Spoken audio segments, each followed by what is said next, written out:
There's a quiet moment that only certain people know. It happens late at night when the world finally slows down. The messages stop, the noise fades, the pressure lifts, and that's when you suddenly feel awake. You look at the clock and realize it's way later than you planned. You promised yourself you'd sleep early, and part of you feels guilty, but another part of you feels calm, focused, almost alive. Most people think staying up late is about bad habits, weak discipline, or screen addiction, but psychology tells a very different story. People who consistently stay up late aren't just fighting sleep, they're protecting something. For many of them, nighttime is the only part of the day that feels like it truly belongs to them. During the day, your attention is owned by everyone else. Work, school, family, expectations, noise, deadlines. At night, no one is asking anything from you. There's no role to play, no urgency, no audience.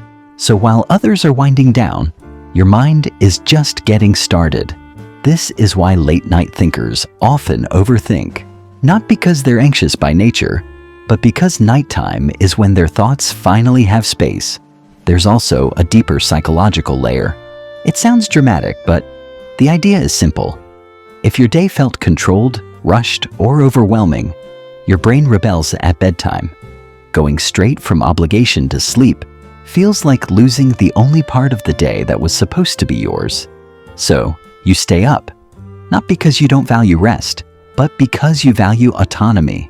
That extra hour scrolling, watching, thinking, or creating isn't always about entertainment. It's about reclaiming agency.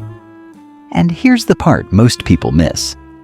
Late-night people are often highly sensitive to stimulation. Their brains process more information during the day. Noise, emotions, interruptions, social dynamics, all of it stacks up. By night, they're overstimulated but mentally hungry, too tired to perform, too awake to sleep. So they exist in this in-between state, exhausted but alert, drained but thoughtful. That's why mornings feel brutal. Not because they're lazy, but because the world demands output before their system is ready. Psychology calls this social jet lag, a constant mismatch between your biological rhythm and society's schedule. And living in that mismatch long enough can create shame. You start telling yourself something is wrong with you, that you lack discipline, that you're wasting your life, that everyone else has figured something out you haven't. But the truth is quieter. Many people who stay up late are not avoiding life. They're processing it. The problem isn't that night gives them peace. The problem is when night becomes the only place they feel safe, because the same habit that protects their mental health can slowly drain their physical one. Sleep deprivation doesn't care about intention, and over time, the fog, the emotional heaviness start to build. This isn't a message telling you to become a morning person. It's not about forcing yourself into someone else's rhythm. Maybe you need more moments of quiet during the day. Maybe you need creative or emotional outlets before midnight, so night doesn't feel like your only escape. And maybe, just maybe, you need to stop judging yourself for the way your mind works. Staying up late doesn't mean you're broken. It often means you're sensitive, reflective, and wired for depth in a world that never slows down.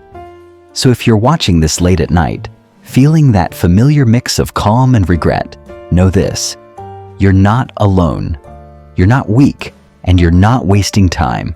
Your mind just found its own way to breathe. And once you understand that, you can stop fighting yourself and start working with who you actually are.